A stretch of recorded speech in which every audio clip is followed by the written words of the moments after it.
Bonjour les Itata, nous parlons formation, emploi et plus largement de gestion des ressources humaines de l'entreprise aujourd'hui dans cette émission. Et pour aborder ces questions, j'accueille Pascal Chavignat, directeur des ressources humaines de GBH, le groupe Bernard Ayotte. Bonjour Pascal Chavignat. Bonjour. Alors vous êtes venu nous parler de la politique de ressources humaines du groupe GBH, on va le voir qui est un groupe très très important au niveau mondial, mais également du Forum des métiers qui a lieu très bientôt. Premièrement, le groupe, une petite présentation de ce très grand groupe. Merci de me donner l'occasion donc de parler de GBH. Donc effectivement, GBH est le premier employeur privé sur l'outre-mer, donc un acteur important de l'emploi qu'on connaît bien en Martinique, qu'on connaît bien dans les départements et régions d'outre-mer. On sait peut-être un petit peu moins que le groupe est également présent à l'international. Le groupe compte aujourd'hui 16 000 collaborateurs et est présent, on va dire, sur deux grandes activités et un certain nombre d'autres activités, peut-être un tout petit peu moins importantes, en tout cas en volume. Nous sommes évidemment présents sur la distribution. Je pense que les téléspectateurs connaissent bien donc Carrefour, Decathlon, Monsieur Bricolage. Nous sommes également présents dans l'automobile, avec, par exemple, Martinique Automobile, mais pas que, tout un tas d'activités autour de l'automobile. Depuis 3 ans, vous avez la marque Volvo notamment. Oui, effectivement, effectivement. Et nous sommes également présents dans un certain nombre d'autres activités, par exemple les spiritueux, qui sont en train de prendre une certaine place, les carrières, la beauté, la restauration rapide, etc. Donc un panel d'activités extrêmement varié. Donc vous gérez, vous, 16 000 personnes, c'est ce qu'on appelle les ressources humaines de votre groupe. Ça veut dire que vous avez un œil quasiment tout le temps aux quatre coins du monde. Heureusement, donc, je m'appuie sur des équipes qui sont également présentes un petit peu partout, qui sont quand même d'un très grand support. Alors en Martinique, c'est combien de personnes ? À peu près 2000 collaborateurs sur la Martinique, dont le siège social, ce qui est important à souligner. Quelle est la logique, la politique de gestion des ressources humaines, donc de recrutement forcément de GBH ? Alors, vous avez raison de souligner, le recrutement est vraiment l'enjeu prioritaire. Il n'est pas facile de recruter en ce moment en particulier, mais en général.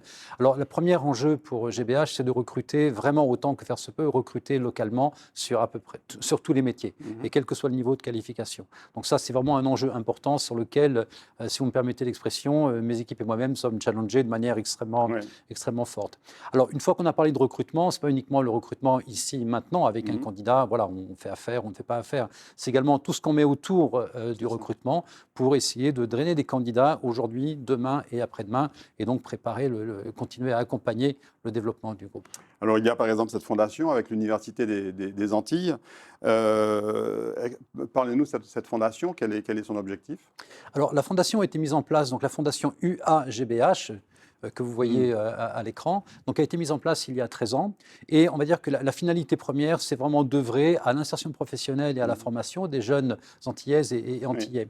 Et puis, une autre finalité qui est importante, c'est de faire se parler des univers, l'univers de l'école et de l'université en l'occurrence, et l'entreprise, qui, on va dire, voilà, qui ne se parlent pas spontanément, qu'on décrit souvent en termes un peu antagonistes. Donc cette fondation a été créée il y a 13 ans et on va dire qu'elle, voilà, au travers d'un certain nombre d'actions très concrètes, dont un forum qui se déroule demain en Martinique, mais j'imagine qu'on aura l'occasion mardi 14 novembre. Absolument.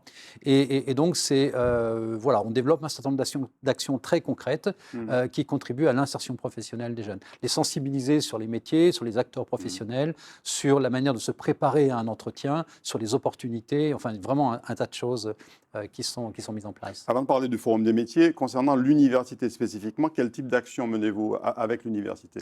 Alors typiquement, l'action la plus visible aujourd'hui, c'est ce Forum des métiers. On avait un certain nombre d'autres actions. Par exemple, nous pouvons être amenés à développer des formations diplômantes ou d'autres types d'actions, des interventions dans les salles de cours par exemple. Mais on va dire que l'action la plus emblématique, en tout cas celle qui traverse le temps, c'est ce Forum des métiers qui est vraiment un très très bel événement avec une belle visibilité, une belle couverture et où nous allons à leur rencontre.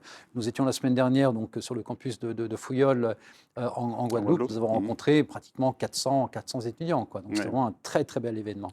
Alors j'insiste sur l'université. Est-ce qu'il vous arrive par exemple, un groupe comme GBH, donc qui est un groupe de référence en matière de recrutement et de gestion des ressources humaines, de suggérer à l'université la création d'une filière ?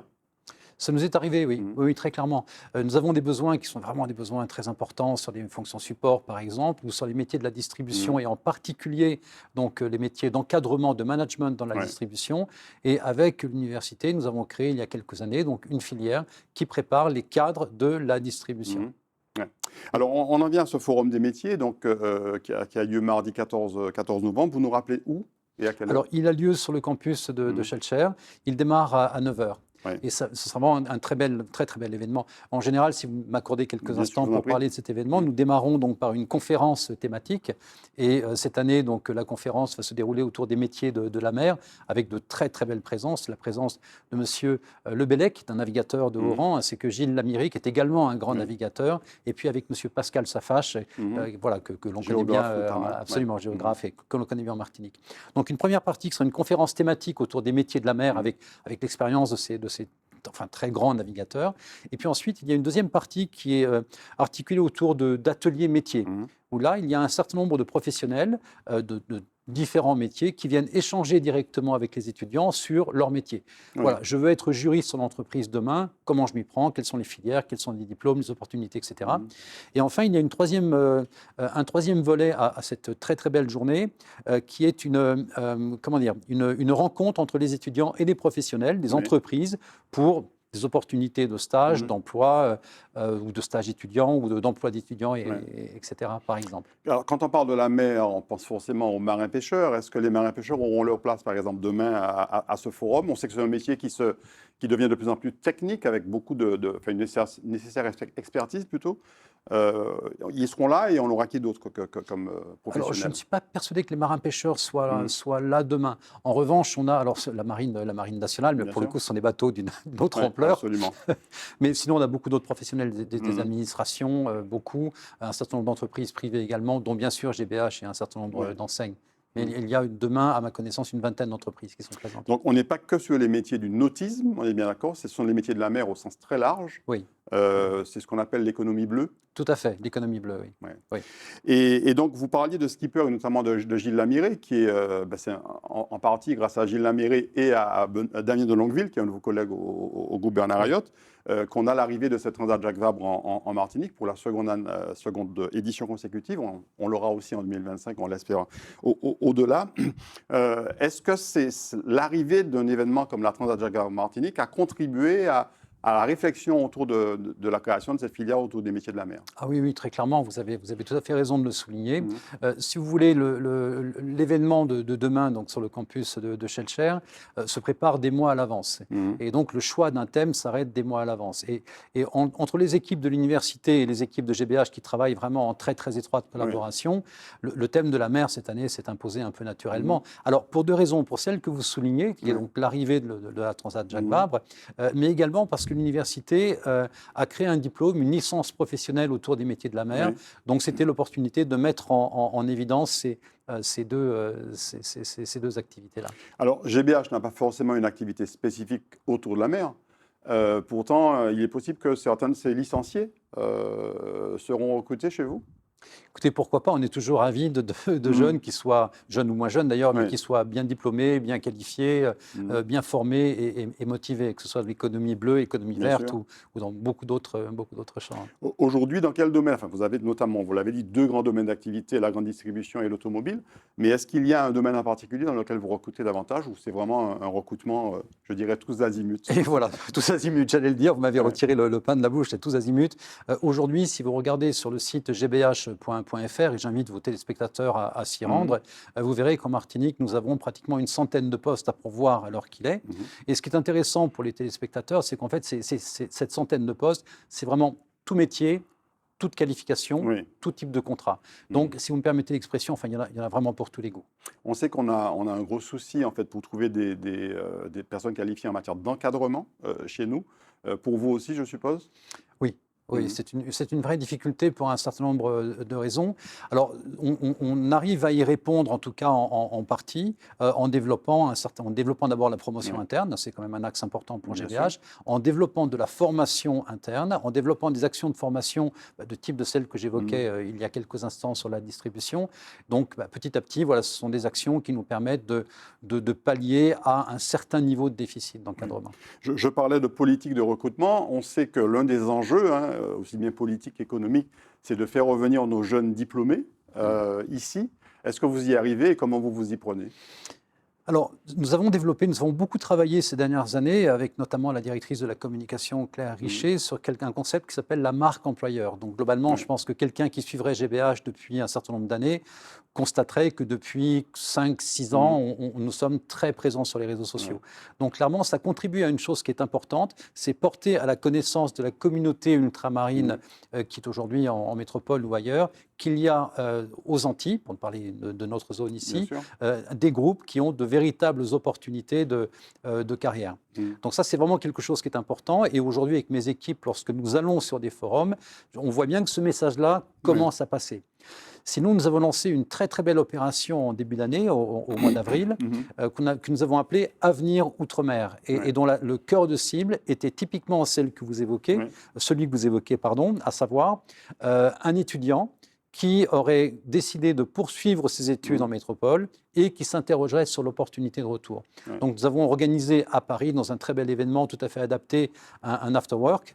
Nous avons rencontré près de 130 étudiants qui correspondent très clairement à cette cible-là, en expliquant qui est GBH, les opportunités que nous avons. Et nous avons réussi à recruter à peu près 25 collaborateurs, dont une partie répondent exactement à cette cible-là, autrement dit, retour pays, si vous me permettez un raccourci. On sait que l'un des problèmes qui se posent, c'est la rémunération. On sait que souvent, ces jeunes diplômés, plus 5, 6, voire davantage, perçoivent de meilleurs salaires dans l'Hexagone ou à l'international. Comment vous faites ? Parce qu'on est sur un petit marché. Alors, d'abord, beaucoup de nos activités sont régies par des conventions collectives. Donc là, pour le coup, la question du salaire ne se pose pas, qu'on soit en métropole ou ici, la rémunération est la même. Après, à ma connaissance, et Dieu sait si nous recrutons beaucoup de cadres, je n'ai pas connaissance, en tout cas pas beaucoup connaissance de cadres et en particulier de cadres antillais qui seraient amenés à revenir, qui refuseraient des opportunités pour des raisons salariales. Dès lors, a fortiori sur un marché qui est extrêmement tendu aujourd'hui, je veux dire, si vous avez des salaires qui ne sont pas compétitifs, tout simplement ça ne marche pas. Ce qu'on entend souvent dire aussi, l'un des reproches qui est fait notamment aux grandes entreprises martiniquaises, c'est une différence de rémunération entre les détachés, on va dire, donc les métropolitains, les hexagonaux et les locaux. C'est pas le cas. C'est pas le cas. Et puis, encore une fois, il y a un enjeu de recruter, mais il y a un autre enjeu qui est de fidéliser. Or, il est évident que si vous avez au sein de vos équipes, au sein du groupe, des salariés qui ont le sentiment qu'ils sont moins bien traités que d'autres, ce qui, encore une fois, n'est absolument pas le cas, écoutez, le marché de l'emploi est grand et il serait amené à chercher autre chose. Donc, votre intérêt, c'est pas de créer des différences, au contraire. Nous sommes aussi regardés en Guyane et en Guadeloupe. Comment ça se passe au GBH dans ces deux territoires ? Écoutez, ça se passe bien, mais les enjeux de recrutement sont les mêmes absolument partout, avec peut-être une difficulté accrue sur la Guyane qui est liée, et c'est malheureux, mais c'est comme ça, qui est liée à l'attractivité du territoire. Si vous voulez, je constate, comme je vous l'ai dit tout à l'heure, je suis sur le territoire depuis maintenant 6 ans, et je constate que malheureusement, alors là, il y a une très très belle actualité avec la Transat Jacques Vabre, c'est magnifique, mais malheureusement, on parle souvent de nos territoires au travers de ouvrez les guillemets, de leur caricature, parce qu'il y a eu tel séisme, parce qu'il y a eu tel événement météo ou tel événement social, etc. Donc évidemment, tout ça, je veux dire, peut avoir un impact sur l'attractivité de tel ou tel territoire. Et très clairement, la Guyane ou Mayotte aujourd'hui sont des territoires sur lesquels il est plus compliqué de recruter. Et nous le regrettons parce que nos salariés qui sont aujourd'hui en Guyane, apprécient beaucoup. Est-ce que c'est un problème de qualification pour la Guyane ? On sait que c'est un territoire dans lequel le niveau de qualification est un petit peu inférieur. Oui, alors vous avez raison de le souligner. Pour avoir discuté il y a quelques années, nous avons monté un très beau programme avec Pôle emploi, je pourrais en reparler, donc, qui vise l'insertion professionnelle de jeunes qui sont très éloignés de l'emploi. Ce programme a vu le jour en Guyane précisément parce que le niveau de qualification est sans doute un peu moins important qu'il ne l'est ailleurs. Donc autrement dit, si vous cherchez un jeune bachelier, si vous allez le trouver plus ou moins facilement aux Antilles, ça sera un peu plus difficile en Guyane. Donc il faut récupérer des candidats candidats au niveau où vous les trouvez, et puis ensuite les former pour les amener au niveau où vous les souhaitez. Alors, on arrive à la fin de l'émission, mais juste une question. Est-ce que vous pouvez nous citer 2 ou 3 postes dans lesquels vous recherchez de façon récurrente? Des postes de vendeurs, des postes de commerciaux absolument en permanence, des postes sur des fonctions support, qu'elles soient finance, juridique, marketing, ressources humaines en permanence également. Sur l'informatique, nous recherchons également en permanence et vraiment tout type de qualification. Donc là, pour le coup, vraiment, je l'ai dit tout à l'heure et je le répète, il y en a absolument pour tous les goûts. En Martinique, comme ailleurs, vous l'avez souligné, nous sommes un groupe qui est également présent à l'international. Et on est minimum sur des bac plus 2, on est d'accord? Pas uniquement, on a des postes qui sont de niveau bac, on a des postes qui sont de niveau bac plus 5, donc vraiment, il y en a pour tous les niveaux de qualification. Très bien, Pascal Chavignat. On rappelle le Forum des métiers qui a lieu mardi 14 novembre sur le campus de Schellcher, de l'Université des Antilles. Alors, l'émission passera ensuite, après cette date. C'est la raison pour laquelle on a aussi évoqué tout ce qui concerne le groupe. En tout cas, merci beaucoup d'avoir fait un peu le tour de la politique des ressources humaines de GBH. Et puis, on espère vous retrouver prochainement, pourquoi pas, pour un grand forum autour de l'emploi sur Zitata TV. Merci beaucoup. Merci. Merci. Merci à vous, chers Zitata, de nous avoir suivis. On se retrouve très bientôt pour une prochaine émission. Très bonne journée ou très bonne soirée.